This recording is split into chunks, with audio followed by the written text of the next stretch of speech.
네, 안녕하세요. 저는 휴교한 날이라서 다시 집에서 푹 쉬고 있을 텐데 선생님은 지금 혼자 여러분이 없는 교실에 나와서 일을 하고 있어요.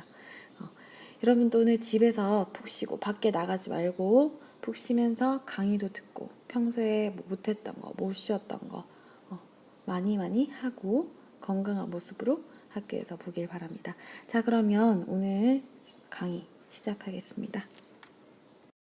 자, 오늘의 학습 문제를 먼저 알아보겠습니다. 우리 저번 시간에 배웠던 게 어떤 개념이었죠? 네, 비라는 개념을 배웠었어요. 자, 오늘은 비율이라는 것을 배울 겁니다. 자, 도대체 어떤 것이 비율인지 오늘 수업이 다 끝나고 나면 설명할 수 있어야 해요. 자, 그러면 우리 교과서 106쪽, 107쪽을 보도록 하겠습니다. 비율을 알기 위해서 먼저 첫 번째 문제 먼저 읽어볼게요. 퀴즈 대회에 참가한 학생은 200명이래요. 그 중에서 예선을 통과한 학생은 150명이래요. 자, 그러면 예선을 통과한 학생 수와 퀴즈 대회에 참가한 학생 수를 비교해 봅시다 라고 되어 있습니다. 예선을 통과한 학생 수 몇 명? 150명. 퀴즈 대회에 참가한 학생 수 모두 몇 명? 200명. 그러면 지금부터 150과 200 두 수를 비교해 보자 라는 거겠죠. 자, 그럼 바로 밑에 활동 1으로 넘어가겠습니다. 활동 1번 문제를 읽어보겠습니다. 예선을 통과한 학생 수는 퀴즈 대회에 참가한 학생 수의 몇 배인지 알아보시오. 자, 그러면 첫 번째 동그라미부터 같이 보겠습니다. 퀴즈 대회에 참가한 학생 수에 대한 예선을 통과한 학생 수의 비를 나타내라 그랬어요. 우리 저번 시간에 배운 거예요. 뭐뭐에 대한 뭐뭐의 비. 자, 퀴즈 대회에 참가한 학생 수는 몇 명이죠? 네, 전체 20명이 아니라 200명. 그리고 예선을 통과한 학생 수는 몇 명? 네, 150명이었습니다. 자, 200에 대한 150의 비는 어떻게 나타낼까요? 네, 뭐뭐에 대한 뭐뭐의 비는 숫자의 순서를 바꿔줘야겠죠. 그래서 150대 200으로 나타낼 수 있습니다. 자, 2번에서 뭐라 그랬냐면요. 이 비를 하나의 수로 나타낼 수 있겠냐 하는 것을 물었어요. 150대 200을 어떻게 하나의 수로 나타낼까? 자, 이게 바로 오늘 우리가 공부할 내용입니다. 자, 150대 200을 지금부터 두 가지 방법으로 나타낼 거예요. 첫 번째는 소수로 나타내 볼 거고요. 두 번째는 분수로 나타내 볼 거예요. 자, 먼저 분수로 나타내 보겠습니다. 분수를 어떻게 나타내는지 위에 나와 있어요. 예선을 통과한 학생 수를 퀴즈 대회에 참가한 학생 수로 나누어 보래요. 그래서 예선에 통과한 학생 수 150을 퀴즈 대회에 참가한 학생 수 200으로 나누어 보라고 그랬어요. 자, 얘를 나누었더니 얼마가 나왔어요? 200분의 150이 됩니다. 저 약분이 되네요. 약분을 하면 얼마가 되죠? 약분을 해서 5로 약분하면 4분의 3이 되겠죠.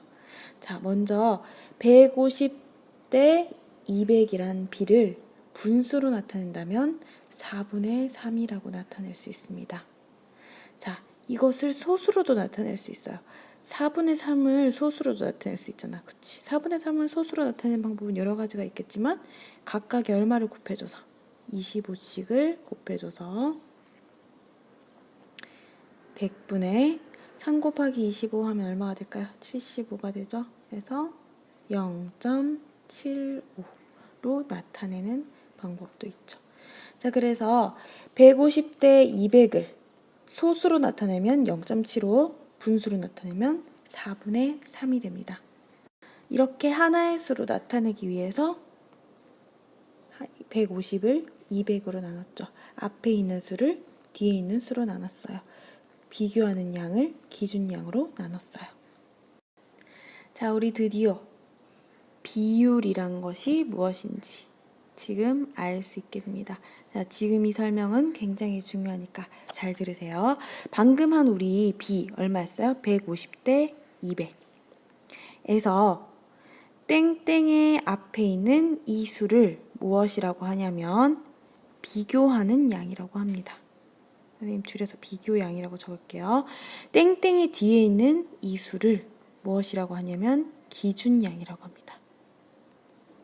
자, 이건 무조건 기억을 해둬야 돼요. 땡땡이 앞에 있는 수는 비교하는 양, 뒤에 있는 수는 기준양이라고 해요.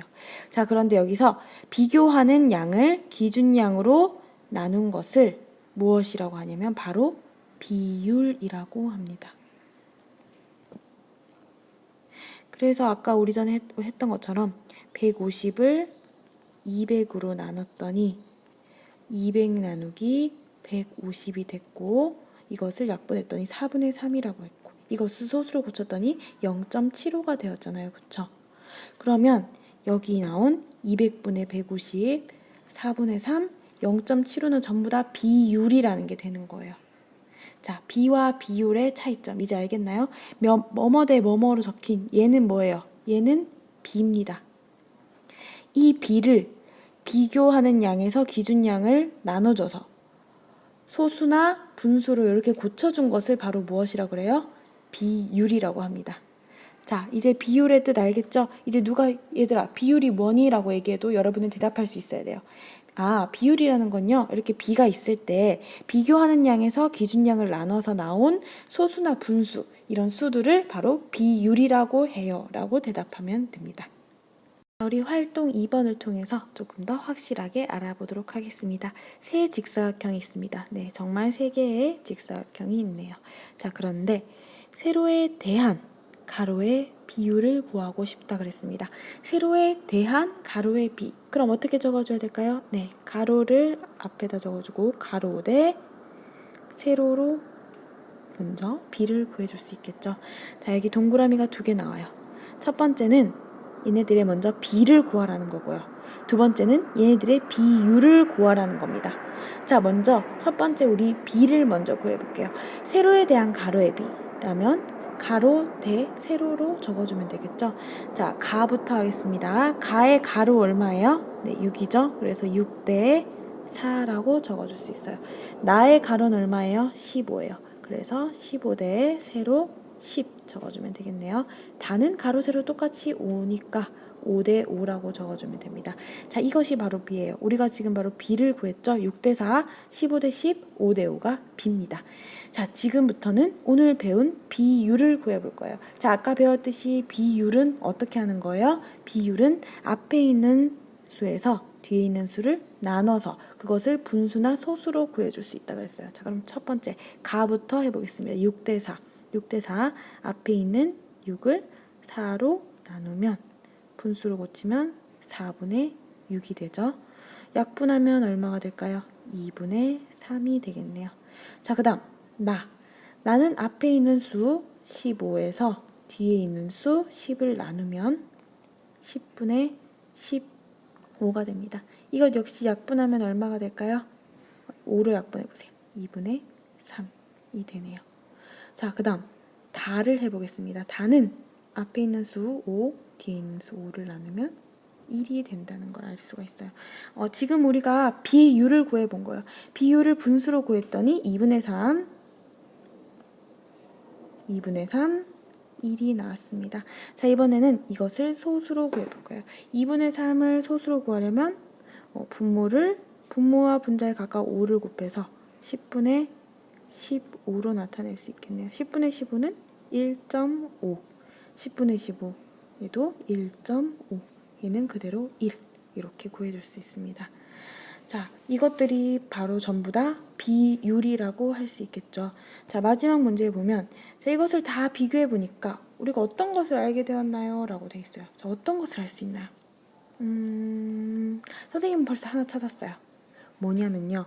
가와 나는 직사각형도 달랐고 비도 달랐어요. 6 대 4고 이거는 15 대 10이었단 말이야. 하지만 뭐는 같아요? 네, 비율은 같아요. 2분의 3, 2분의 3. 1.5, 1.5는 같단 말이야. 아, 이것으로 알 수 있는 거. 비가 달라도 무엇은 같을 수 있다는 거예요. 비율은 이렇게 같을 수 있다는 걸 알게 됐어요. 아, 비가 달라도 비율은 같을 수가 있구나. 여기 비교하는 양과 기준양. 비교하는 양과 기준양이 각각 달라도 비율은 이렇게 같을 수 있구나 하는 걸 첫 번째 알 수 있어요. 자, 두 번째로 할 수 있는 건 뭘까요? 이게 좀 특이하지 않았나요? 어때요? 비교하는 양과 기준량이 서로 같을 때는 비율은 무조건 얼마일까요? 네, 무조건 1이 나온다는 것. 역시 알 수가 있는 내용입니다. 자, 마지막 마무리 문제를 풀어보겠습니다. 마무리 문제에 우리 지도를 보니까 출발점이 있고요. 출발점에서 반환점까지 쭉 가는데 너무 길어서 힘드니까 중간에 뭘 하나 만들었어요. 휴식 장소를 만들었어요. 그래서 출발점에서 휴식 장소까지 가는 거리는 12km고요. 휴식 장소에서 쉬었다가 마지막 반환점까지 가는 거리가 8km라고 나와 있습니다. 자, 그러면 문제를 한번 볼게요. 휴식 장소와 반환점 사이의 거리에 대한 출발점과 휴식 장소 사이의 거리의 비율을 구해라고 했어요. 자, 지금부터 우리 문제를 풀 때 그 문제에서 비를 구하라는 건지 비율을 구하라는 건지 잘 보고 문제를 풀어야 돼요. 만약에 비를 구하라고 하는 거면 그냥 몇 대 몇 하면 끝이에요. 하지만 비율을 구하라는 거라면 비를 구하고 나서 그것을 무엇으로 고쳐줘야 돼요? 분수나 소수로 고쳐주는 것까지 해서 답을 적어줘야 된다는 거예요. 자, 그러면 우리 먼저 비를 구해보겠습니다. 휴식 장소와 반환점 사이의 거리예요. 휴식 장소와 반환점 사이의 거리 얼마예요? 8. 그 다음 출발점과 휴식 장소 사이의 거리예요. 출발점과 휴식 장소 사이의 거리 얼마예요? 12. 아, 8에 대한 12의 비를 먼저 구해주면 되겠네. 뭐뭐에 대한 뭐뭐의 비니까 거꾸로 적어줘야겠죠. 얼마? 12대 8이라고 적어줘야 돼요. 12대 8. 이게 문제 우리 다 푼 걸까요? 아니에요. 왜 아니에요? 지금 우리가 구해준 12대 8은 비율이 아니라 무엇이기 때문이에요? 얘는 비이기 때문이에요. 이것을 비율로 고쳐줘야 돼요. 이것을 비율로 고쳐주기 위해서 어떻게 했죠? 앞에 있는 비교하는 양 12에다가 뒤에 있는 기준량을 나누어주면 됩니다. 이 두 개를 나누어주면 분수로는 8분의 12가 나와요. 약분을 하면 사료약분이 되겠네요. 사료약분하면 8은 2가 되고 12는 3이 되죠. 분수로는 2분의 3이 됩니다. 분수로는 우리 구했어요. 2분의 3. 이것을 소수로도 나타내보라고 그랬네요. 소수로 나타내기 위해서 얘에 각각 얼마를 곱해주면 될까요? 5씩을 곱해줘서 분모를 10분의 15 이렇게 만들어주면 되겠네요. 10분의 15는 소수로 고쳐주면 얼마일까요? 0점이 아니네요. 얼마예요? 1.5가 됩니다. 소수로 나타내면 1.5. 자, 그래서 휴식 장소와 반환점 사이의 거리에 대한 출발점과 휴식 장소 사이의 거리의 비율은 뭐라고 할 수 있어요? 2분의 3 또는 1.5라고 할 수 있는 거예요. 얘네들이 바로 비율이 됩니다. 답은 2분의 3 그리고 1.5입니다. 자, 이렇게 오늘 강의가 끝이 났습니다. 우리 4단원 제목이 뭐예요? 4단원 제목이 비와 비율이죠. 그래서 우리 저번 시간에 비가 무엇인지 배웠고 오늘 비율이 무엇인지 배웠어요. 선생님이 다른 반 선생님들하고도 얘기해 보니까 이제 6학년들이 이제 올라와서 수학을 하다가 4단원, 비와 비율을 만나면서 굉장히 어려워하고 있대요. 너희만 어려운 게 아니야. 이거 원래 처음 배우면 조금 어려운 거거든요. 그러니까 너무 좌절하지 말고 연휴라고 하긴 그렇지만 휴교를 하는 날이 길잖아요. 그쵸? 잘 모르겠으면 비와 비율 강의를 한 번씩 더 보세요. 한 번씩 더 보고 공부를 하도록 합니다. 자, 오늘의 미션은 비와 비율의 차이점이 뭔지, 그러니까 특히 오늘 우리가 비율을 배웠으니까 비율이 무엇인지를 클래스팅에 선생님만 볼 수 있게 올려주면 되겠습니다. 설명을 교과서에 있는 걸 보고 적어도 되고요. 자기만의 방법으로 적어도 되고 틀려도 선생님이 다 인정을 하겠습니다. 선생님은 베껴 적는 것도 좋지만 자기가 한번 적어보는 것도 좋을 것 같아요. 자, 그렇게 오늘 공부를 하고 잘 모르겠는 사람은 한 번 더 보고 한 번 더 보고 5번 정도 보면 이해가 될 거예요. 자, 그러면 수업을 여기까지 하고 마치도록 하겠습니다. 자, 오늘 푹 쉬고 손도 잘 씻고 건강한 모습으로 학교에 나오는 날 보도록 하겠습니다.